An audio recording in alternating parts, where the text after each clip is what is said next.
Buenos días, soy la doctora Karina Tomaso y hoy vamos a abocarnos a la unidad 11.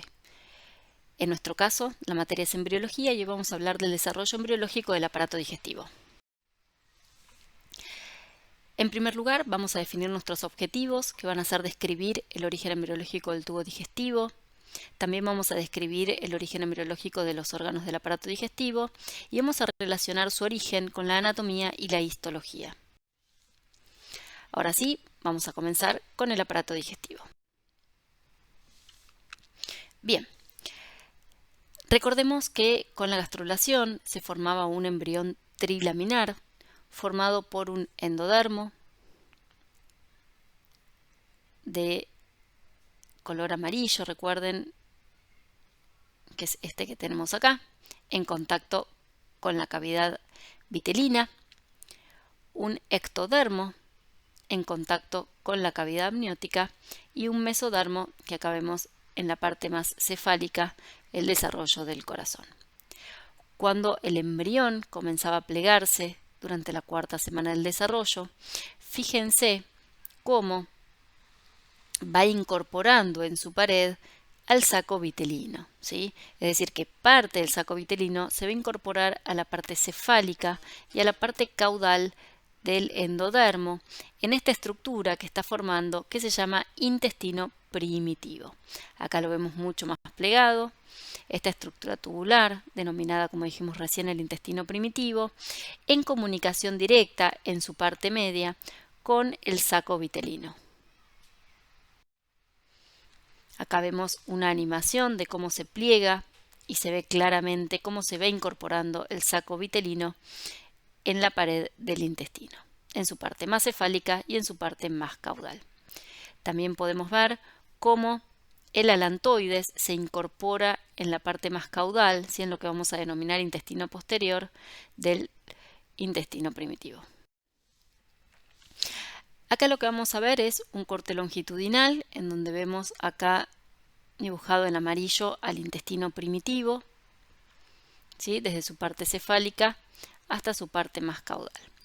A este intestino primitivo lo vamos a dividir en tres porciones: un intestino anterior, un intestino medio y un intestino posterior. Vamos a ver ahora los límites superiores e inferiores de cada uno de estos segmentos del intestino.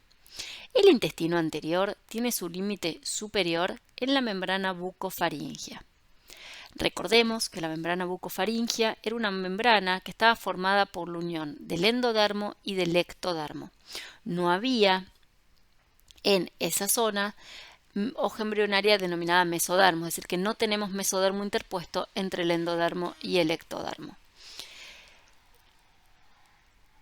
Es importante que saber que esta membrana bucofaríngea va a sufrir apoptosis a fines de la cuarta semana, principios de la quinta semana.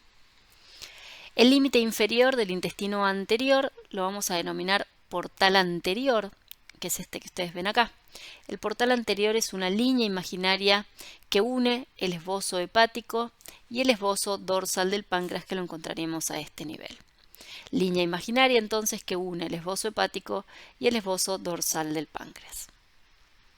Este intestino primitivo anterior a su vez está dividido en una parte cefálica y en una parte caudal. El límite entre esta parte cefálica, que vamos a llamar intestino faríngeo, y el intestino anterior, que es la parte caudal, al que vamos a llamar intestino anterior propiamente dicho, es este esbozo que ven acá, que se llama esbozo laringotraqueal o divertículo respiratorio, ¿sí? Entonces, el intestino anterior está dividido en una parte cefálica llamada faringe y en una parte caudal llamada intestino anterior propiamente dicho. El límite entre los dos sectores es el esbozo laringotraqueal o divertículo respiratorio. Por encima de la membrana bucofaríngea yo tengo esto que es el estomodeo. Recordemos que el estomodeo es de origen ectodérmico, ¿sí? Al ser de origen ectodérmico va a conferirle un epitelio plano estratificado, un epitelio de defensa, ¿sí? De resistencia, porque este estomodeo precisamente lo que nos va a dar es la boca primitiva, ¿sí? Que al estar en contacto con el exterior necesitamos este tipo de epitelios. Ahora continuamos con el intestino medio.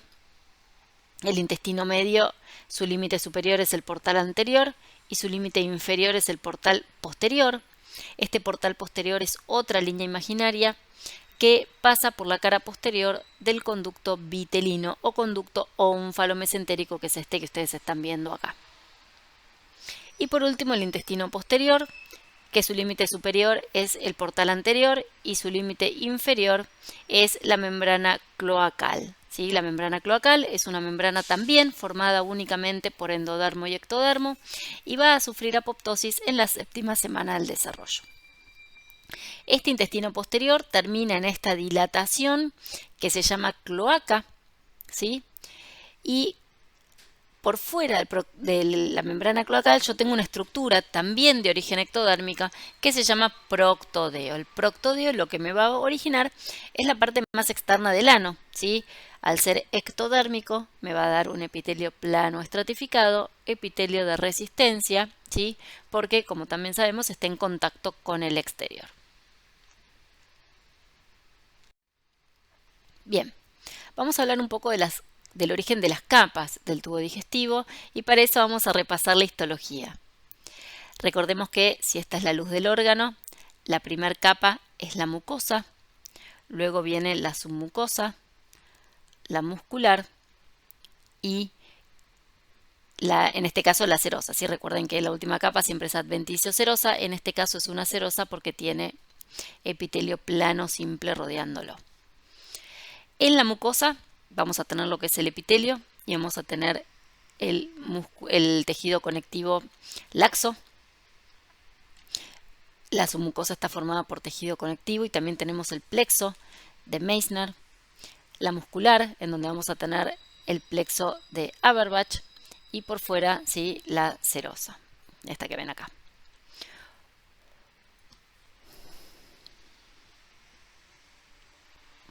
Bien, el endodermo lo que me va a originar es el epitelio del tubo digestivo, mientras que el mesodermo esplácnico me va a originar todo lo que es el tejido conectivo y el músculo. También vamos a tener el aporte de las crestas neurales que me van a originar el plexo de Meissner y el plexo de Averbach. Vamos a repasar un poquito, y esto es importante que lo vean junto a anatomía, ¿sí? El desarrollo de los mesenterios. El mesenterio, vamos a tener un mesenterio dorsal y un mesenterio ventral. El mesenterio dorsal lo que va a hacer es suspender al tubo digestivo desde la parte inferior del intestino anterior hasta la cloaca y está conformado por un mesogastrio, un mesoduodeno, un mesenterio propiamente dicho, un mesocolon y un mesorrecto. Mientras que el mesenterio ventral suspende el intestino en la última porción del esófago, el estómago y la primera porción del duodeno. El origen de este mesenterio ventral es el septum transverso o tabique transverso. Es muy importante cuando estudiemos el desarrollo embrionario del intestino primitivo, cómo se relaciona con la anatomía, ¿sí? ¿Por qué? Porque el intestino anterior va a estar irrigado por el tronco celíaco y van a ver que todos los derivados de este intestino anterior propiamente dicho, que ya vamos a estudiar en breve, van a estar irrigados por una rama del tronco celíaco. El intestino medio va a estar irrigado por la arteria mesentérica superior y por lo tanto cuando estudien anatomía van a ver cómo todos los derivados del intestino medio van a estar irrigados por una rama de la mesentérica superior, mientras que el intestino posterior está irrigado por la arteria mesentérica inferior y por lo tanto también van a estudiar cómo todos los derivados del intestino posterior va a estar irrigado por una rama de la mesentérica inferior. Ahora sí, vamos a meternos de lleno con lo que son los derivados del intestino y vamos a empezar de cefálico a caudal, empezando por el intestino faríngeo. Recuerden que en la pared del intestino faríngeo, en la pared de la faringe, vamos a encontrar las bolsas faríngeas, ¿sí? ¿Qué derivados nos van a dar este intestino faríngeo? La tiroides, amígdalas palatinas, paratiroides, timo, el esbozo respiratorio, recuerden que estaba en el límite entre el intestino faríngeo y el intestino anterior propiamente dicho, y el tercio superior del esófago. Acá tenemos el intestino faríngeo, las bolsas faríngeas, 4 bolsas faríngeas, recuerden. ¿sí? 1, 2, 3 y 4. Recuerden que también de la primera bolsa faríngea teníamos el receso tubotimpánico que nos iba a dar la trompa Eustaquio y la caja del tímpano. El segundo nos iba a dar las amígdalas palatinas. Tercera, paratiroides y el timo. Cuartas, también paratiroides.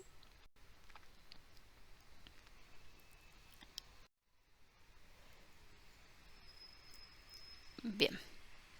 Ahí tenemos el divertículo respiratorio o esbozo laringotraqueal.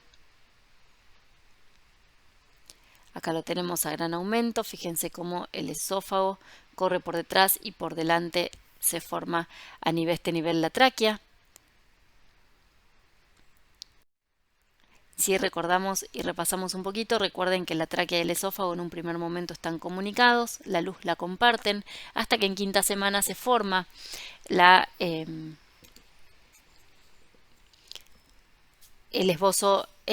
tabique traqueoesofágico, y eso hace que la tráquea y el esófago queden completamente separados.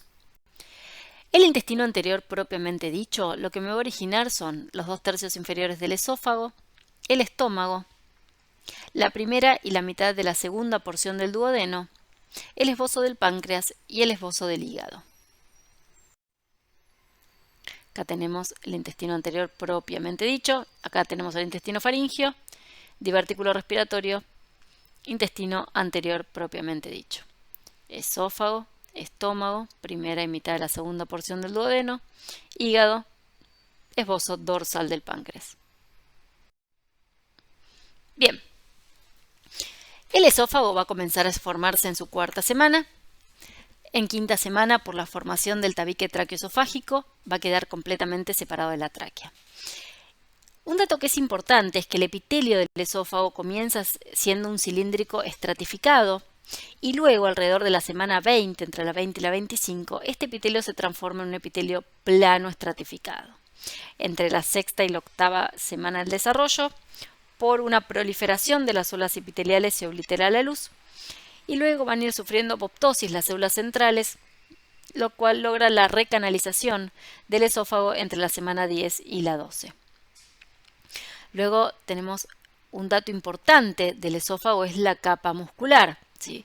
Fíjense que el primer tercio del esófago, es decir, el esófago que deriva del intestino faríngeo, tiene músculo estriado, ¿sí? Mientras que los 2/3 inferiores tienen músculo liso.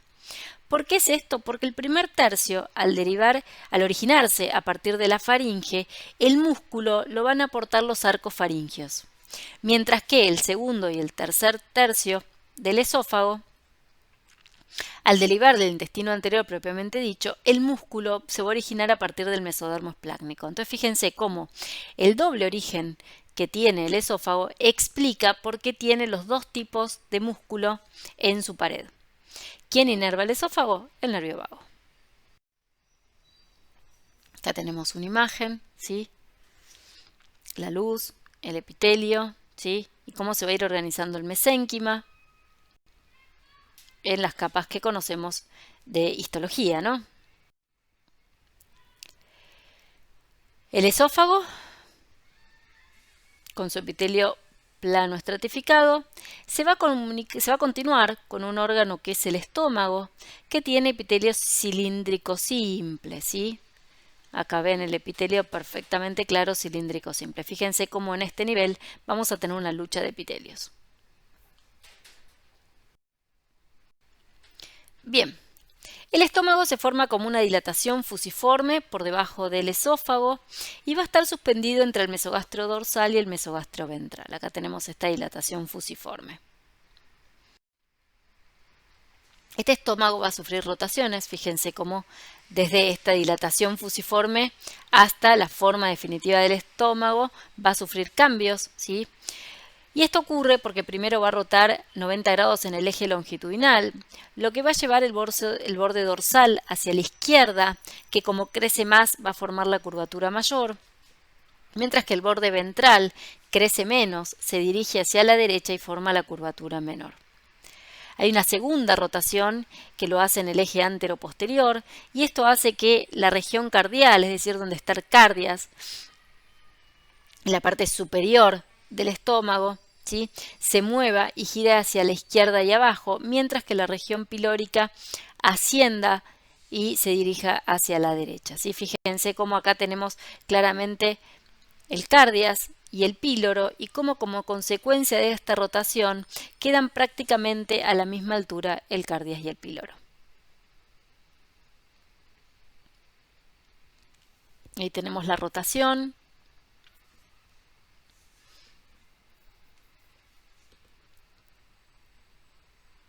Del estómago. Fíjense cómo rota, lo que hace que ascienda el cardias.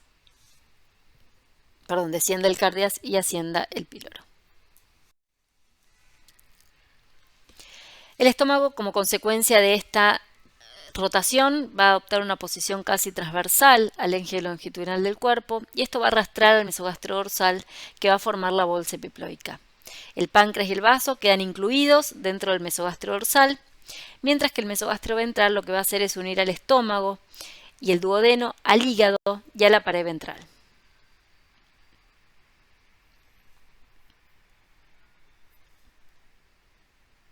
Fíjense cómo se va desplazando el estómago. Bien, vamos a hablar de los derivados del intestino medio. El intestino medio lo que va a originar es el resto del duodeno, el yeyuno, el ilion, el colon ascendente y los 2 primeros tercios del colon transverso. A nivel del intestino medio se va a formar un asa intestinal que va a tener una rama cefálica y una rama caudal. El límite entre la rama cefálica y la rama caudal es el conducto ónfalo-mesentérico o conducto vitelino. La rama cefálica me va a formar el intestino delgado, mientras que la rama caudal me va a formar parte del intestino grueso, ¿sí?, específicamente hasta los 2 primeros tercios del colon transverso. Vamos a hablar del duodeno, que es un órgano muy importante que empieza a formarse en la 4ª semana del desarrollo. Fíjense que tiene un doble origen embriológico, porque hablamos que la primera y la primera mitad de la segunda porción del duodeno se originaba del intestino anterior propiamente dicho, mientras que el resto de la segunda, tercera y cuarta porción del duodeno se originan del intestino medio, ¿sí? ¿Cómo nombramos que los derivados del intestino anterior estaban irrigados por el tronco celíaco y el intestino medio por la mesentérica superior? El duodeno precisamente es un órgano que cuenta con esa doble irrigación, ¿sí? Parte del duodeno va a estar irrigado por una rama del tronco celíaco, mientras que parte del duodeno va a estar irrigado por una rama de la mesentérica superior. El duodeno va a adoptar forma de C. Se sitúa en posición retroperitoneal, girando a la derecha debido a la rotación del estómago. 6ª a 8ª semana, como pasaba con el esófago, la luz se oblitera por el crecimiento de las células, mientras que a finales del periodo embrionario, por apoptosis de las células centrales, se recanaliza. Acá tenemos el intestino medio, ¿sí?, con su rama cefálica y su rama caudal. Y acá tenemos el conducto vitelino marcando el límite entre las 2 ramas. Dijimos que el intestino anterior estaba irrigada por el tronco celíaco, el intestino medio por la mesentérica inferior. Y ahí tenemos el duodeno con su doble origen y su doble irrigación claramente.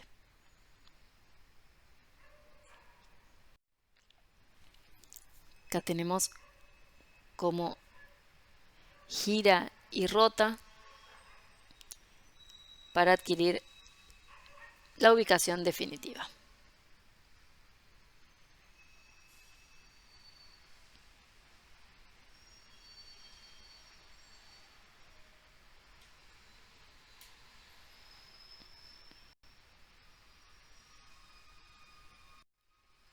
Bien, vamos a hablar de un tema importante que es la hernia umbilical fisiológica.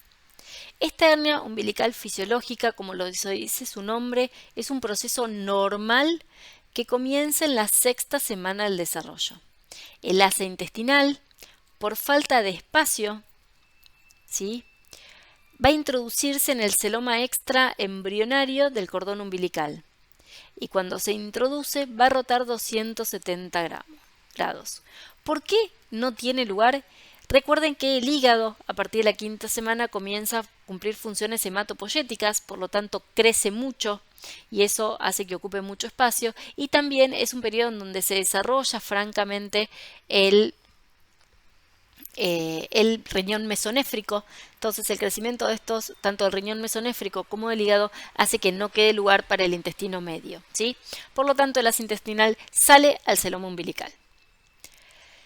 En el celoma umbilical va a crecer y en la 10ª semana reingresa al abdomen.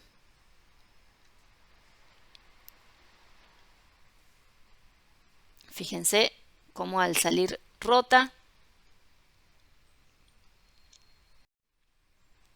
acá tenemos la rotación.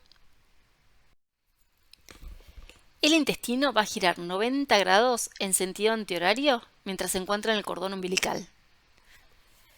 Esto hace que la rama caudal va hacia la izquierda y la rama craneal hacia la derecha. Durante la rotación crece y se forman las asas intestinales.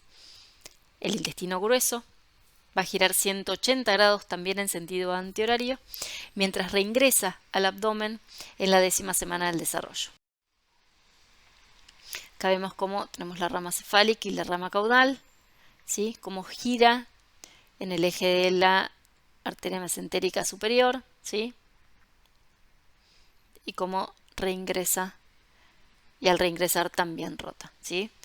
La rama caudal me va a formar la parte inferior del ilion, el ciego, el apéndice, el colon ascendente y los 2 primeros tercios del colon transverso. Fíjense cómo reingresan las asas intestinales a la cavidad abdominal. Y acá vemos, ¿sí?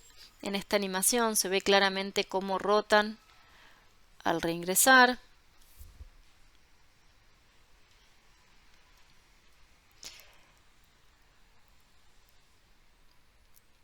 Y esto hace que el reingreso, el ciego, que es un derivado también del intestino medio, quede en contacto con el hígado, y hay dos teorías. Una es que el ciego y el apéndice, al crecer el colon ascendente, descienden desde la zona del hígado hasta la fosa ilíaca derecha, y la otra es que en realidad desciende y en ese descenso se va formando el colon ascendente. Bien, vamos con los derivados del intestino posterior. El intestino posterior va a formar el resto del colon transverso, es decir, el tercio distal, el colon descendente, el sigmoides, parte del recto. El resto del recto va a estar originado por la cloaca, ¿sí?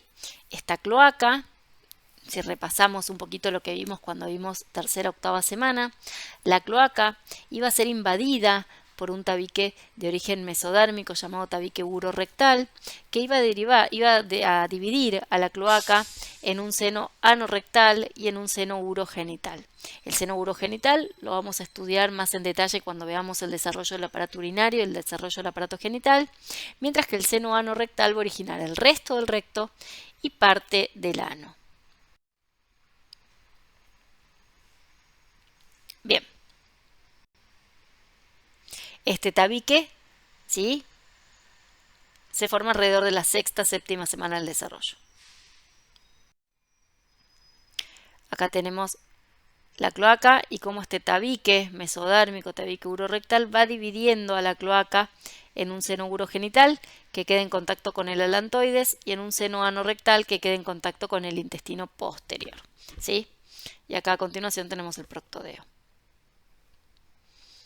Vemos cómo va creciendo el tabique urorectal hasta que queda completamente separado en un seno urogenital y en un seno anorrectal.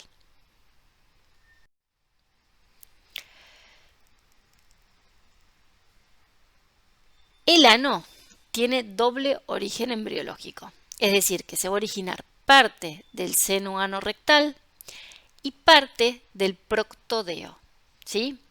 El seno anorrectal es de origen endodérmico, lo cual le va a conferir un epitelio cilíndrico y va a estar irrigado por la arteria rectal superior, que es una rama de la mesentérica inferior, que era la arteria que irrigaba al intestino posterior. El proctodeo se origina del ectodermo. Este ectodermo le va a conferir el epitelio plano estratificado. ¿Quién lo va a irrigar? La arteria rectal inferior, que es rama de la arteria pudenda.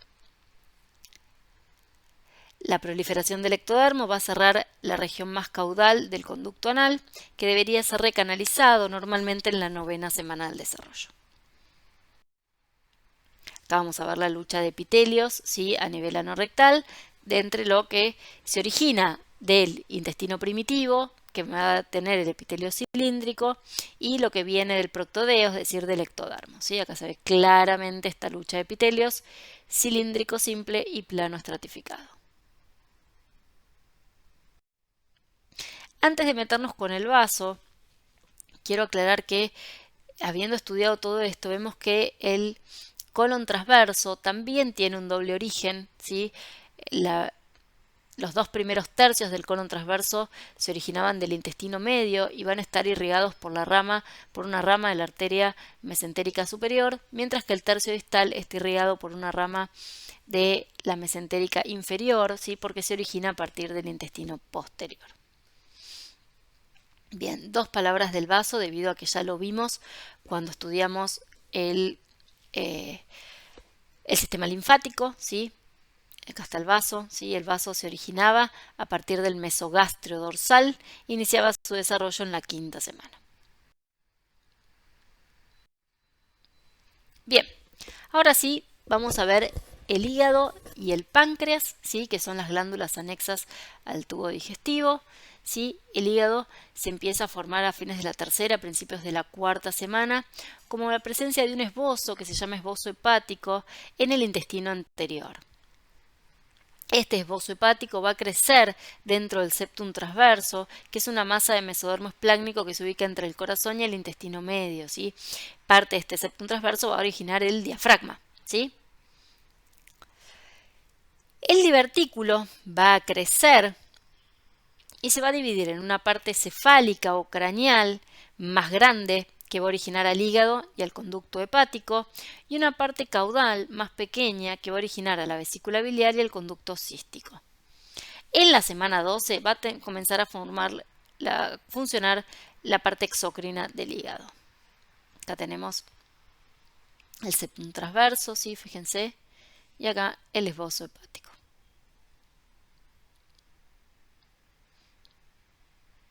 ¿Sí? Ven el divertículo hepático con la parte cefálica que me va del hígado y la parte caudal, que crece menos, que me va a formar la vesícula biliar.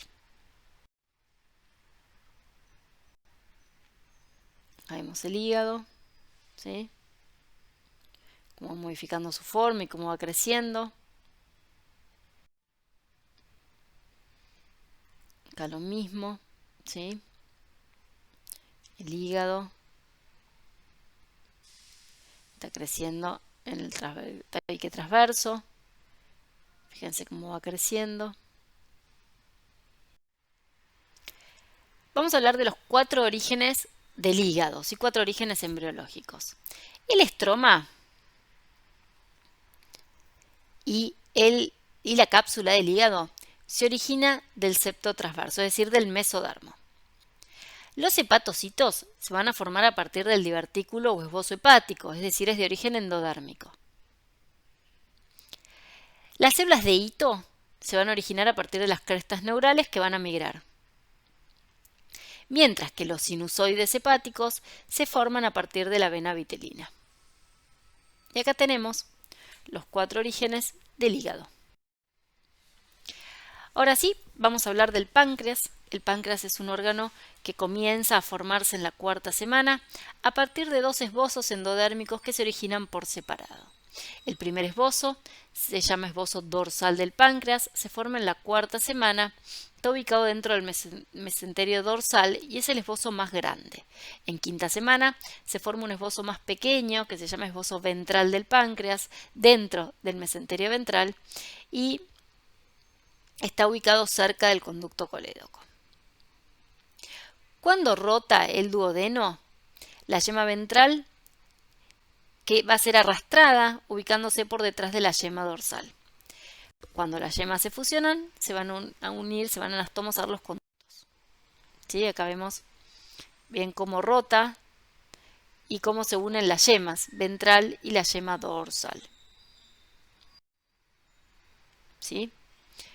Yema ventral, yema dorsal. Ven cómo al ir rotando la yema ventral es arrastrada para ubicarse cercana a la porción distal.